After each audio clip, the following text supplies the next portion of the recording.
दोस्तों आज 6 जून की बिहार बुलेटिन में आपका स्वागत है। आज 6 जून की बिहार की टॉप खबरें लेकर आए हैं। पूरे बिहार में दिन भर में आज क्या क्या हुआ आपके लिए वो खबरें लेकर आए हैं।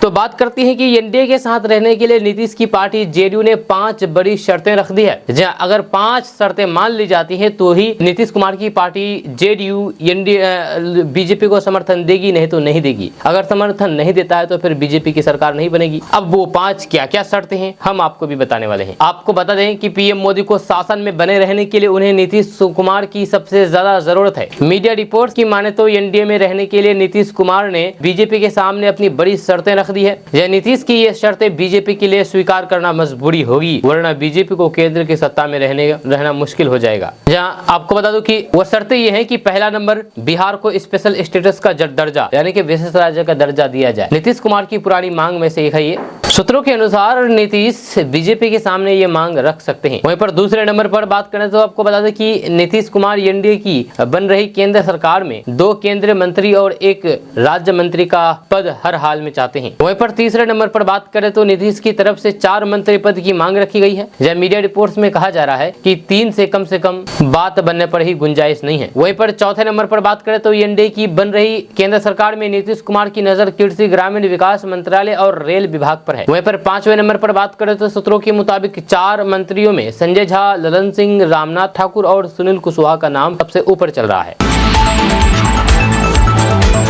दोस्तों पूर्णिया से सांसद बनने के बाद पप्पू यादव लगातार ताबड़तोड़ एक्शन ले रहे हैं। जहां पप्पू यादव पुराने अंदाज में आ गए हैं, पुराने तेवर में आ गए हैं और यहां तक कि डॉक्टरों को चेतावनी दी है, डॉक्टरों को और अफसरों को। आपको बता दें कि पप्पू यादव ने कहा है कि जो भी माफिया टाइप या फिर दलाल डॉक्टर है वो अभी से ही सुधर जाएं, नहीं तो फिर उनके क्लिनिक में ताला लगा दूंगा या कानूनी रूप से उनके विरुद्ध लड़ाई लड़ूंगा। उन्होंने कहा कि वे डॉक्टरों को भगवान के समान मानते हैं, लेकिन अगर कोई भी डॉक्टर जनता का शोषण करेगा तो कानूनी तरीके से वे उनके विरुद्ध हमेशा लड़ाई लड़ेंगे। उन्होंने अधिकारियों को भी हड़काते हुए कहा कि अगर कोई अधिकारी सीईओ, बीडीओ या फिर थाना प्रभारी लोगों का शोषण करते हैं, लोगों से पैसे मांगते हैं, तो फिर इसका जवाब वो कानूनी तरीके से देंगे। जब पप्पू यादव ने कहा है कि कुछ माफिया लोग जो बाउंसर रख करके लोगों को डराते हैं वे सुधर जाएं, क्योंकि 1990 के पहले उसने राइफल बंदूक बहुत देखे हैं। उनके सामने ये बाउंसर और फिर राइफल बंदूक चलने वाले नहीं है। जब चेतावनी देने के बाद पप्पू यादव एक्शन मोड में आ गए और बुधवार देर रात करीब 1 बजे जीएमसीएच अस्पताल पहुंच गए। उन्होंने जीएमसीएच के इमरजेंसी वार्ड में जनरल वार्ड, महिला वार्ड समेत कई सभी वार्डों का निरीक्षण किया। इस दौरान पप्पू यादव ने मरीजों और फिर उनके परिवार वालों से बातचीत करके उनकी समस्याएं भी सुनी। यह सांसद पप्पू यादव ने कहा है कि जीएमसीएच में काफी अनियमितता व्याप्त है। जब मरीजों को रहने के लिए बेड नहीं है, मरीज और फिर उनके परिजन नीचे और फिर खुले आसमान के नीचे सोते हैं। जब वहीं पर नर्स और फिर कई चिकित्सा अभी ड्यूटी पर मौजूद नहीं पाए गए हैं।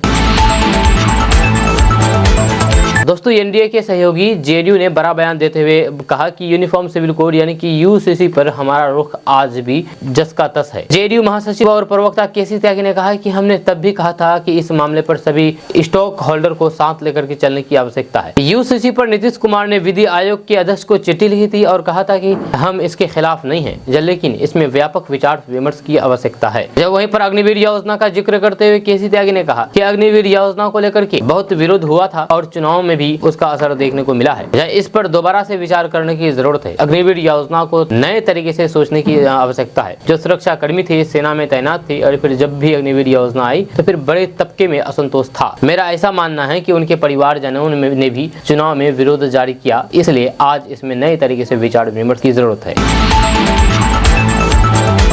दोस्तों बिहार की पूर्णिया लोकसभा सीट से निर्दलीय जीते पप्पू यादव ने बड़ा बयान दिया है, जहां उन्होंने भविष्यवाणी कर दी है कि एनडीए की सरकार अगर बनती है तो फिर नरेंद्र मोदी तो प्रधानमंत्री नहीं बनेंगे। जहां पप्पू यादव ने पूर्णिया में पत्रकारों के सवालों के जवाब में ये बात कही है। जब पप्पू यादव ने कहा है कि नीतीश कुमार और चंद्रबाबू नायडू हमेशा गांधीवादी विचारधारा पर चले हैं, जहाँ अम्बेडकरवादी हैं, ये हमेशा सेकुलरिज्म में रहे हैं, सामाजिक न्याय की बात करते हैं। मुझे उम्मीद है और बहुत उम्मीद है, जब मैं कहना चाहता हूँ कि नीतीश कुमार पर देश को तब गर्व होगा जब वो आज देश के लिए खड़े होंगे। चंद्रबाबू नायडू भी मुझे उम्मीद है कि इंडिया गठबंधन की सरकार बनेगी। अगर एनडीए की सरकार बनती है तो फिर नरेंद्र मोदी तो प्रधानमंत्री नहीं बनेंगे।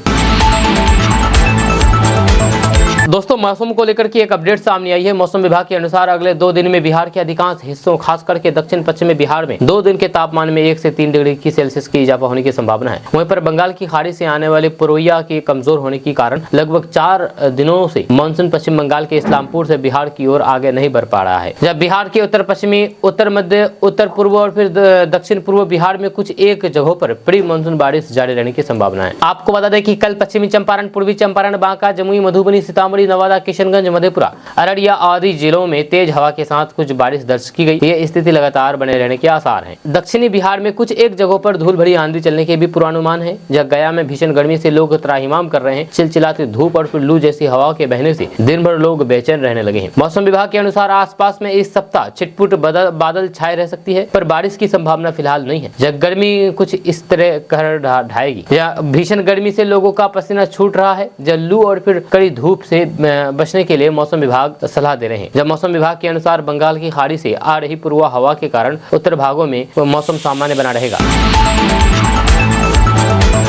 अब भागलपुर से एक अपडेट सामने आई है। भागलपुर में सीईओ ने बजरंगबली का मंदिर तोड़ने का आदेश दिया है, जिसके बाद स्थानीय ग्रामीण डीएम के पास आवेदन लेकर के गुहार लगा रहे हैं और कह रहे हैं कि इस मंदिर को नहीं तोड़ा जाए। लेकिन भागलपुर के सीईओ ने मंदिर तोड़ने का आदेश दिया है और ग्रामीण इसका विरोध कर रहे हैं। आपको बता दें कि भागलपुर जिला के सबौर प्रखंड के पीछे स्थित बजरंगबली मंदिर को तोड़ने का आदेश सबौर के अंचलाधिकारी के द्वारा दिया गया है। अतिक्रमणकारियों को नोटिस भी दिया गया। अंचलाधिकारी की नोटिस 4 व्यक्ति को मिला है, जबकि अतिक्रमण पूरे अंचल में है, लेकिन किन्हीं में 2 अतिक्रमण का नोटिस नहीं दिया गया है। मात्र 4 व्यक्ति को नोटिस दिया गया है। इसको लेकर के जिलाधिकारी सबौर को आवेदन दिया गया है, लेकिन कोई भी कार्रवाई न होने पर सभी ग्रामीण डीएम ऑफिस आवेदन देकर के आवेदन ले गए हैं, लेकिन आवेदन वहां भी नहीं लिया गया। उसके बाद सभी ग्रामीण वापस लौट गए। ग्रामीणों का कहना है कि यह मंदिर बहुत पुराना है। अंचल परिसर में एकमात्र मंदिर है जिसमें हम सभी ग्रामीण मंदिर में पूजा पाठ करते हैं, लेकिन अंचलाधिकारी के द्वारा आदेश दिया गया है नोटिस के माध्यम से बजरंगबली मंदिर तोड़ा जाएगा। देखने वाली बात यह होगी कि अंचल से लेकर के जिला के पदाधिकारी तक मंदिर तोड़ते हैं या फिर रहने देते हैं। लोकसभा चुनाव 2024 का परिणाम सामने आया है। देश भर से जनता ने एनडीए को सरकार फिर से बनाने के लिए जनादेश दिया है। जब बिहार में 40 सीटों के लिए हुए चुनाव में इस बार एनडीए को 10 सीटों पर मात मिली है और 30 सीटें ही इस बार गठबंधन को मिला है। 9 सीटें इंडिया गठबंधन को और 1 सीट पर निर्दलीय उम्मीदवार जीते हैं। जबकि इस लोकसभा चुनाव में बसपा के तमाम प्रत्याशियों को करारी हार का सामना करना पड़ा। वहीं पर यूपी में कभी सरकार बनाने वाली मायावती की पार्टी बसपा का प्रदर्शन इस बार उत्तर प्रदेश समेत बिहार में भी दयनीय रहा। एक तरफ जहां उत्तर प्रदेश की तमाम सीटों पर बसपा प्रत्याशी हारे हैं और दूसरे नंबर पर भी मुकाबले में कहीं भी नजर नहीं आए, तो फिर वहीं पर बिहार में भी बसपा के सभी प्रत्याशियों को करारी हार का सामना करना पड़ा। दोस्तों, बिहार के उप मुख्यमंत्री विजय कुमार सिन्हा ने कहा है कि लगातार तीसरी बार प्रधानमंत्री नरेंद्र मोदी के नेतृत्व में एनडीए की सरकार बनने जा रही है। यही नहीं, 1962 के बाद पहली बार कोई दल या फिर गठबंधन लगातार तीसरी बार सत्तासीन होने जा रहा है। उन्होंने कहा है कि एनडीए के घटक केवल सत्ता के लोभ में एक साथ जुटे हुए दल नहीं है, बल्कि भ्रष्टाचार मुक्त विकसित भारत की सोच रखने वाले एक दूसरे के स्वाभाविक सहयोगी है। विपक्ष पर कटाक्ष करते हुए विजय सिन्हा ने कहा है कि तुक्के से पहले की अपेक्षा कुछ ज्यादा सीटें जीत लेने वाले INDI के नेता अपने लिए मुंगेरी लाल के हसीन सपने देखते हुए मीटिंग पर मीटिंग करने लग गए हैं, जब मीटिंग खेलने लग गए हैं। उन्होंने कहा कि भ्रामक बयानबाजी के जरिए सरकार को लेकर के संशय पैदा करने का असफल प्रयास कर रहे हैं। उनके सत्ता के स्वास्थ्य से भरे मंसूबे कभी भी सफल नहीं होने वाले हैं। दोस्तों, बिहार में रहने वाले जमीन मालिकों के लिए एक अच्छी खबर सामने आ रही है। ताजा रिपोर्ट्स के मुताबिक बिहार के लोगों को अब जमीन रसीद के लिए किसी भी सरकारी कार्यालय के चक्कर नहीं लगाने पड़ेंगे, क्योंकि अब यहां ऑनलाइन रसीद काटनी शुरू हो गई है। आपको बता दो कि खबर के अनुसार राज्य एवं भूमि सुधार विभाग ने लोगों की परेशानी को देखते हुए नया रसीद काटने की प्रक्रिया को ऑनलाइन कर दिया है। जहां आप बिहार भूमि की आधिकारिक वेबसाइट पर जाकर के अपना रसीद चेक कर सकते हैं, काट सकते हैं। आपको बता दो कि बिहार भूमि की वेबसाइट पर जाकर के आपको लॉगिन करना होगा। इसके बाद ऑनलाइन के द्वारा जमीन का लगान जमा करना होगा। इसके बाद जमीन के रसीद को डाउनलोड करके उसका प्रिंट निकाल सकते हैं। दोस्तों, दिल्ली में चली एनडीए की बैठक खत्म हो गई है। तमाम तरह के कयासों के बीच जेडीयू चीफ नीतीश कुमार और टीडीपी प्रमुख चंद्रबाबू नायडू समेत 20 नेताओं के समर्थन से नरेंद्र मोदी को एक बार फिर से एनडीए संसदीय दल का नेता चुन लिया गया है। एनडीए आगामी 7 जून को राष्ट्रपति से मुलाकात करके सरकार बनाने का दावा पेश करेगी। यह दरअसल लोकसभा चुनाव के नतीजे में बीजेपी को पूर्ण बहुमत नहीं मिलने के बाद ये बात सामने आई थी कि एनसीपी चीफ शरद पवार ने नीतीश कुमार और टीडीपी प्रमुख चंद्रबाबू नायडू से बात की है और इंडिया गठबंधन में शामिल होने का ऑफर दिया है। हालांकि बाद में पवार ने साफ कर दिया है कि उनकी बात ना तो नीतीश से हुई है और ना ही नायडू से कोई बात हुई है, किसी तरीके से बात हुई है। इसके बाद सियासत में तरह तरह के क्यास का बाजार गर्म हो गया। जब कहा जा रहा था कि नीतीश कुमार फिर से पलटी मारने जा रहे हैं, लेकिन नीतीश और चंद्रबाबू नायडू दिल्ली पहुंचे और फिर एनडीए की बैठक में शामिल हुए। जब बैठक में सर्वसम्मति से नरेंद्र मोदी को संसदीय दल का नेता चुन लिया गया। इस दौरान नरेंद्र मोदी को नेता चुने जाने को लेकर के एक प्रस्ताव भी पारित किया गया, जिसमें नीतीश कुमार और नायडू समेत गठबंधन के 20 नेताओं ने हस्ताक्षर किया। दोस्तों, एक बड़ी खबर सामने आई है कि एनडीए की बैठक में नीतीश कुमार ने कहा कि जल्द से जल्द सरकार बननी चाहिए।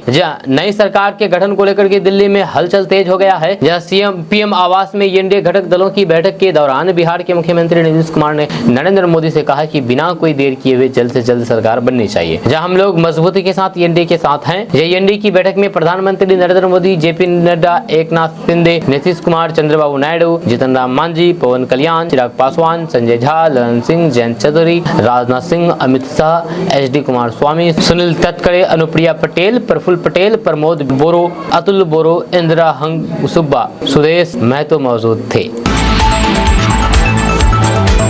दोस्तों, जेडीयू के मंत्री जमा खान ने एक बहुत बड़ा बयान दिया है। उन्होंने कहा है कि सीएम नीतीश को पीएम बनाया जाए। जी हां, मंत्री जमा खान ने कहा है कि मैं मांग करता हूं कि एनडीए में सीएम नीतीश कुमार को पीएम बनने पर विचार हो। एनडीए के अन्य सहयोगी दल भी यही चाहते हैं कि नीतीश कुमार पीएम बने। बीजेपी का भी एक खेमा नीतीश कुमार को पीएम बनाना चाहते हैं। जब नीतीश पीएम बनेंगे तो फिर कई और अन्य दल एनडीए में आ सक जाएंगे। यह नीतीश का लंबा अनुभव है, जात नहीं जमात की बात करते हैं। जब उनको दिल्ली में बैठना चाहिए, देश का तेजी से विकास होगा। जब परिणाम को देखें तो फिर स्पष्ट है कि सोशल इंजीनियरिंग में माहिर रहे जेडीयू के अध्यक्ष नीतीश कुमार और प्रधानमंत्री नरेंद्र मोदी की जोड़ी आरजेडी के अध्यक्ष लालू प्रसाद और तेजस्वी पर भारी पड़े। तेजस्वी यादव ने भले ही इस चुनाव में 251 सभा करके सबसे ज्यादा सभा करने का रिकॉर्ड बनाया हो, लेकिन मतदाताओं का वो रिझा नहीं पाए हैं। जगहों पर एनडीए में शामिल जेडीयू पहली बार बीजेपी से कम सीटों पर चुनाव लड़ी थी। जब बीजेपी ने इस चुनाव में 17 सीटों पर, जबकि जेडीयू 16 सीटों पर अपने प्रत्याशी उतारे थे। बीजेपी भी 12 सीटों पर सिमट गई तो वहीं पर जेडीयू भी 12 सीटों पर सिमट गई है। दोस्तों, अररिया में बिहार राज्य छिड़काव कर्मचारी संघ अलग अलग 7 सूत्री मांगों को लेकर के सदर अस्पताल परिसर स्थित सिविल सर्जन कार्यालय के बाहर अनिश्चितकालीन धरना पर बैठ गए हैं। यहाँ बिहार राज्य छिड़काव कर्मचारी संघ जिला अध्यक्ष डोमन लाल यादव की अध्यक्षता में दर्जनों की संख्या में पहुंचे छिड़काव कर्मचारी संघ ने अपनी विभिन्न मांगों को लेकर के विचार विमर्श किया और जिला वेक्टर जनित रोग नियंत्रण पदाधिकारी सहित सिविल सर्जन को अपने विभिन्न 7 सूत्री मांगों को लेकर के एक ज्ञापन सौंपा है। जानकारी देते हुए बिहार राज्य छिड़काव कर्मचारी संघ जिला अध्यक्ष डोमन लाल यादव ने कहा है कि उन लोगों ने ज्ञापन सौंप करके सिविल सर्जन कर्मी अररिया से मांग की है कि साल 2023 में कार्यरत कर्मी को ही 2024 में कार्य दिया जाए और 2010 से 2023 के द्वितीय चक्र तक कार्य के दिवस उनके पैनल में दर्शाया जाए। किशनगंज लोकसभा सीट से कांग्रेस प्रत्याशी डॉक्टर जावेद आजाद भारी मतों से जीत गए हैं। वहीं पर माननीय सांसद डॉक्टर जावेद आजाद ने कहा कि यहां की जनता हमें फिर से चुना है, हम जनता के लिए हमेशा खड़ा रहेंगे। वहीं पर सांसद डॉक्टर जावेद आजाद ने कहा कि हमारे लोकसभा क्षेत्र में कार्य बचे हुए हैं, उसे भी बहुत जल्द पूरा कर लिया जाएगा। वहीं पर लोकसभा चुनाव जीतने के बाद डॉक्टर जावेद आजाद अपने पूरे लोकसभा क्षेत्र के दौरे पर निकले। जी आपको बता दो कि किशनगंज से होते हुए कोचाधामन से बहादुरगंज से अमोर विधानसभा होते हुए 22 विधानसभा होते हुए डगरुआ का दौरा किया। जब वहीं पर जगह जगह पर रुक करके लोगों से मुखातिब हुए, सभी लोगों का शुक्रिया अदा किया। जब माननीय सांसद डॉक्टर जावेद आजाद के साथ कांग्रेस की किशनगंज सदर के विधायक इजहारुल हसन एवं जिला अध्यक्ष किशनगंज इमाम अली चिंटू एवं सरफराज खान के साथ साथ सैकड़ों कार्यकर्ता एवं गणमान्य लोग मौजूद रहे। वहीं पर अमोर विधानसभा पहुंचते ही उनके लिए जिला युवा सचिव कांग्रेस इंजीनियर सहायक नश्तर उर्फ छोटू, प्रखंड युवा अध्यक्ष सादाब आलम, स्थानीय सांसद प्रतिनिधि मुखिया मजहर जमशेद आलम, सरफराज आलम के साथ साथ हजारों कार्यकर्ताओं ने फूल मालाओं के साथ उनका स्वागत किया है। फिर रैली में शामिल हुए। वहीं पर अमोर के बाद सांसद डॉक्टर जावेद आजाद का काफिला बड़ा ईदगाह पहुंचा। वहीं सांसद डॉक्टर जावेद आजाद का स्वागत कांग्रेस के वरिष्ठ नेता मुखिया आफाक आलम, कांग्रेस के वरिष्ठ कार्यकर्ता शहबाज आलम, पूर्व समिति नईम अख्तर, जमशेद, सभी नेताओं ने माला पहना करके स्वागत किया है। इसके बाद पूरा मार्केट पैदल यात्रा किया और लोगों से मिलते जुलते रहे, जनता से आशीर्वाद लेते रहे, शुक्रिया अदा किया। वहीं पर सांसद डॉक्टर जावेद आजाद ने कहा कि किशनगंज लोकसभा क्षेत्र में जो भी बाकी काम बचा हुआ है उसे भी जल्द से जल्द पूरा कर लिया जाएगा।